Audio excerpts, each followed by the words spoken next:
European مورخ لین پول کے مطابق سلطان صلاح الدین ڈسپلن کا بہت ہی سخت ثابت ہوا۔ اس نے تفریح، عیاشی اور آرام کو اپنے اور فوج کے لیے حرام قرار دیا۔ اس نے اپنی تمام جسمانی اور ذہنی قوت صرف اس میں خرچ کی کہ ملت اسلامیہ کو پھر سے ایک کر سکیں اور صلیبیوں کو یہاں کی سرزمین سے نکال سکیں۔ سلطان صلاح الدین فلسطین پر ہر قیمت سے قبضہ کرنا چاہتے تھے، اور یہی مقاصد سلطان صلاح الدین نے اپنی فوج کو دیے۔ مصر کا وائس رائے بن کر سلطان نے کہا، اللہ نے مجھے مصر کی سرزمین دی ہے اور اللہ ہی مجھے فلسطین بھی عطا کرے گا۔ مگر مصر پہنچ کر سلطان پر انکشاف ہوا کہ اس کا مقابلہ صرف صلیبیوں سے نہیں ہے، بلکہ اس کے اپنے مسلمان بھائیوں نے اس کے راہ میں بڑے بڑے حسین جال بنا رکھے ہیں، جو صلیبیوں کے عزائم اور جنگی قوتوں سے زیادہ خطرناک ہے۔ تو یہ تھا ہلکا سا تعارف مصر میں جن زعماء نے سلطان کا استقبال کیا۔ ان میں ایک ناجی نامی سالار بہت اہمیت کا حامل تھا۔ سلطان نے سب کو سر سے پاؤں تک دیکھا۔ سلطان کے ہونٹوں پر مسکراہٹ اور زبان پر پیار کی چاشنی تھی۔ بعض پرانے افسروں نے سلطان کو ایسی نظر سے دیکھا جن میں طنز اور تمسخر تھا۔ وہ صرف سلطان صلاح الدین ایوبی کے نام سے واقف تھے، یا ایک شاہی خاندان کا فرد ہے اور اپنے چاچا کا جانشین ہے۔ وہ یہ بھی جانتے تھے کہ نور الدین زنگی کے ساتھ سلطان صلاح الدین ایوبی کا کیا رشتہ ہے۔ ان سب کی نگاہوں میں سلطان صلاح الدین ایوبی کی اہمیت بس اس کے خاندانی بیک گراؤنڈ کی وجہ سے تھی، یا صرف یہ کہ وہ مصر کا وائس رائے بن کر آیا تھا۔ اس کے سوا انہوں نے سلطان صلاح الدین ایوبی کو کوئی وقت نہ دی۔ ایک بوڑھی افسر نے اپنے ساتھ کھڑے افسر کے کان میں کہا، بچہ ہے، اسے ہم پال لیں گے۔ اس وقت کے مورخ یہ نہیں لکھ پائے کہ آیا سلطان صلاح الدین ایوبی نے ان کی نظر بام کی تھی کہ نہیں۔ وہ استقبال کرنے والے اس ہجوم میں بچہ لگ رہا تھا۔ البتہ جب وہ ناجی کے سامنے ہاتھ ملانے کے لیے رکا تو اس کے چہرے پر تبدیلی آ گئی۔ وہ ناجی سے ہاتھ ملانا چاہتا تھا، لیکن ناجی جو اس کے بعد بولتا تھا سب سے پہلے گردانی سلطانیوں کی طرح دکھا کہ ایوبی سے عجیب ہو گیا۔ اس نے ایوبی کے اشارے کو سن کر کہا، میرے خون کا آخری قطرہ بھی آپ کی حفاظت کی ہوگا۔ تم میرے پاس نور الدین زنگی کی امانت ہو۔ میری جان اور مجھے سننے سے زیادہ دیکھی نہیں، تو اپنے خون کا ایک قطرہ ایک قطرہ سنبھال کر رکھے۔ صلیبی سیاہ بھائی کی طرف جا رہے ہیں۔ سلطان صلاح الدین ناجی نے جواب میں مسکرایا جیسے انہیں کوئی لطیفہ سنایا۔ سلطان صلاح الدین ایوبی اس کے دفاع خلال کی مسکراہٹ کو راز بننے میں عورت سے تھا۔ ناجی جو کہ ناجی سلاکتہ اور سوچا سلام تھا، یہ مصر میں باڈی گارڈ کا کمانڈر ان چیف تھا، جس کی نوکری 50,000 تھی اور ساری کی ساری نوکری قربانی تھی۔ اس وقت کی جدید جان سے جوڑ کی ابھی فوج ناجی کی حکایت بن گئی تھی، جس کے زور پر ناجی بے کار بچا کرنے لگا۔ وہ خاموش ہو اور یہاں دوستوں کا دور تھا۔ اسلامی جنوب کی مرکزیت ختم ہو گئی تھی۔ صلیبیوں کی بھی نہایت دلکش تخریباریاں شروع تھی۔ سرپرستی اور تعیش کا دورہ تھا۔ جس کے پاس ذرا سی بھی طاقت تھی اس کو دولت اور اقتدار کے لیے استعمال کرتا تھا۔ سوڈانی باڈی گارڈز فوج کا کمانڈر ناجی مصر میں حکمرانوں اور دیگر سربراہوں کے لیے دہشت بنا ہوا تھا۔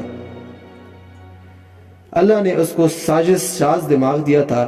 ناجی کو اس دور کا بادشاہ ساز کہا جاتا تھا، بنانے اور بگاڑنے میں خصوصی مہارت رکھتا تھا۔ اس نے صلاح الدین ایوبی کو دیکھا تو اس کے چہرے پر ایسی مسکراہٹ آئی جیسے ایک کمزور اور حفیظ بھیڑ کو دیکھ کر ایک بھیڑیے کے دانت نکل آتے ہیں۔ سلطان صلاح الدین ایوبی اس کا ظاہر سمجھ نہ سکا۔ سلطان صلاح الدین ایوبی کے لیے سب سے زیادہ اہم آدمی ناجی ہی تھا، کیونکہ وہ 50,000 باڈی گارڈز کا کمانڈر تھا اور سلطان صلاح الدین ایوبی کو فوج کی بہت اشد ضرورت تھی۔ سلطان صلاح الدین سے کہا گیا کہ حضور بڑی لمبی مسافت سے تشریف لائے ہیں، پہلے آرام کر لیں۔ تو سلطان صلاح الدین نے کہا، میرے سر پر جو دستار رکھی گئی ہے میں اس لائق نہ تھا۔ اس دستار نے میری نیند اور آرام ختم کر دی ہے۔ کہ آپ حضرات مجھے اس چھت کے نیچے لے کر نہیں جائیں گے جس کے نیچے میرے فرائض میرا انتظار کر رہے ہیں؟ کیا حضور کام سے پہلے طعام لینا پسند کریں گے؟ اس کے نائب نے کہا۔ سلطان صلاح الدین نے کچھ سوچا اور اس کے ساتھ چل پڑا۔ لمبے تڑنگے باڈی گارڈز اس عمارت کے سامنے 2 رویہ دیوار بن کر کھڑے تھے جس میں کھانے کا انتظام کیا گیا تھا۔ سلطان صلاح الدین نے فوجیوں، کتبت اور ہتھیار دیکھے تو اس کے چہرے پر رونق آ گئی، لیکن دروازے میں قدم رکھے ہی یہ رونق ختم ہو گئی۔ وہاں 4 نوجوان لڑکیاں جن کی جسموں میں زہر چکن لچک اور شانوں پر بکھرے ہوئے ریشمی بالوں میں قدرت کا حسن سمویا ہوا تھا، ہاتھوں میں پھولوں کی پتیوں سے بری ہوئی ٹوکریاں لیے ہوئی کڑی تھی۔ انہوں نے سلطان صلاح الدین کے قدموں میں پتیاں پھینکنا شروع کی اور اس کے ساتھ دف کے تال پر طاؤس و رباب اور شہنائیوں کا مسحور کن نغمہ ابھرا۔ سلطان صلاح الدین نے راستے میں پھولوں کی پتیاں دیکھ کر قدم پیچھے کر لیے۔ ناجی اور اس کے نائب سلطان صلاح الدین کے دائیں بائیں تھے، وہ دونوں جھک گئے اور سلطان صلاح الدین کو آگے بڑھنے کی دعوت دی۔ یہ وہ انداز تھا جو مغلوں نے ہندوستان میں رائج کیا تھا۔ صلاح الدین پھولوں کی پتیاں مسلح نہیں آیا۔ ایوبی نے ایسے مسکراہٹ سے کہا، جو لوگ میری راہ میں کچھ بچانا ہی چاہتے ہو تو ایک ہی چیز ہے جو مجھے بہت بھاتی ہے۔ سلطان صلاح الدین نے کہا، آپ حکم دے، وہ کون سی چیز ہے جو سلطان کے دل کو بھاتی ہے؟ ناجی کے نائب نے کہا، صلیبیوں کی لاشیں۔ سلطان صلاح الدین نے مسکرا کر کہا، مگر جلد ہی یہ مسکراہٹ ختم ہو گئی۔ اس کے آنکھوں سے شعلے نکلنے لگے۔ اس نے دھیمی آواز میں، جس میں غضب اور عتاب چھپا ہوا تھا، کہا، مسلمانوں کی زندگی پھولوں کی سیج نہیں، جانتے نہیں ہو؟ صلیبی سلطنت ملت اسلامیہ کو چوہوں کی طرح کھا رہی ہے، اور جانتے ہو کہ وہ کیوں کامیاب ہو رہے ہیں؟ صرف اس لیے کہ ہم نے پھولوں کی پتیوں پر چلنا شروع کیا۔ ہم نے اپنی بچیوں کو ننگا کر کے ان کی عصمتیں رون ڈالی۔ میری نظریں فلسطین پر لگی ہوئی ہے، تم میرے راہ میں پھول ڈال کر مصر سے بھی اسلامی جھنڈا اتروا دینا چاہتے ہو کیا؟ سلطان صلاح الدین نے سب کو ایک نظر سے دیکھا اور دبدبے سے کہا، اٹھا لو یہ پھول میرے راستے سے، میں نے ان پر قدم رکھا تو میری روح چلنی ہو جائے گی۔ ہٹا دو ان لڑکیوں کو میرے آنکھوں سے، ایسا نہ ہو کہیں میری تلوار ان کی زلفوں میں الجھ کر بیکار ہو جائے۔ حضور کی جاہ حشمت، مجھے حضور نہ کہو۔ سلطان صلاح الدین نے بولنے والے کو یوں ٹوک دیا جیسے تلوار سے کسی کی گردن کاٹتی ہو۔ سلطان صلاح الدین نے کہا، حضور تو وہ ہے جن کے نام کا تم کلمہ پڑھتے ہو، جن کا میں غلام ہوں۔ میری جان فدا ہو اس حضور پر جن کے مقدس پیغام کو میں نے سینے پر کندہ کر رکھا ہے۔ میں یہی پیغام لے کر مصر آیا ہوں۔ صلیبی مجھ سے یہ پیغام چھین کر بحیرہ روم میں ڈبو دینا چاہتے ہیں، شراب میں ڈبو دینا چاہتے ہیں۔ میں بادشاہ بن کر نہیں آیا۔ لڑکیاں کسی کے اشارے پر پھولوں کی پتیاں اٹھا کر وہاں سے ہٹ گئی تھی۔ سلطان تیزی سے دروازے کے اندر چلا گیا۔ ایک وسیع کمرہ تھا جس میں ایک لمبی میز رکھی گئی تھی جس پر رنگا رنگ پھول رکھے ہوئے تھے۔ ان کے بیچ بنے ہوئے تھے بکریوں کے بڑے بڑے ٹکڑے، سالم مرغ اور جانے کیا کیا رکھا گیا تھا۔ سلطان صلاح الدین رک گیا اور اپنے نائب سے کہا، کیا مصر کا ہر ایک باشندہ ایسا ہی کھانا کھاتا ہے؟ نہیں حضور، غریب تو ایسے کھانے کا خواب بھی نہیں دیکھ سکتے۔ نائب نے کہا، تم کس قوم کے فرد ہو؟ سلطان صلاح الدین نے کہا، کیا یہ ان لوگوں کی قوم الگ ہے جو ایسے کھانوں کا خواب بھی نہیں دیکھ سکتے؟ کس طرف سے کوئی جواب بھی نہیں آیا۔ اس جگہ جتنے ملازم ہیں اور جتنے سپاہی ڈیوٹی پر ہے، ان سب کو بلاؤ اور یہ کھانا ان کو دے دو۔ سلطان صلاح الدین نے لپک کر ایک روٹی اٹھا اس پر 2-3 بوٹیاں رکھی اور کڑے کڑے کھانے لگے۔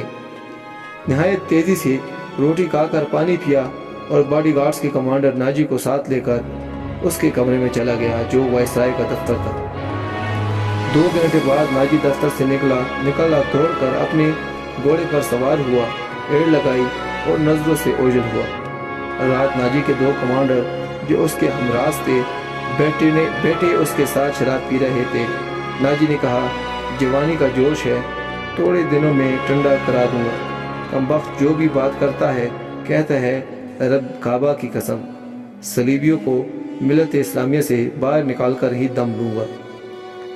صلاح الدین ایوبی، ایک کمانڈر نے طنز کر کہا، طنز کیا، اتنا بھی نہیں جانتا کہ ملت اسلامیہ کا دم نکل چکا ہے، اب سوڈانی حکومت کریں گے۔ کیا آپ نے اسے بتایا نہیں کہ یہ 50,000 کا لشکر سوڈانی ہے اور یہ لشکر جسے وہ اپنی فوج سمجھتا ہے صلیبیوں کے خلاف نہیں لڑے گا۔ دوسرے کمانڈر نے ناجی سے پوچھا، تمہارا دماغ ٹھکانے ہیں اورش؟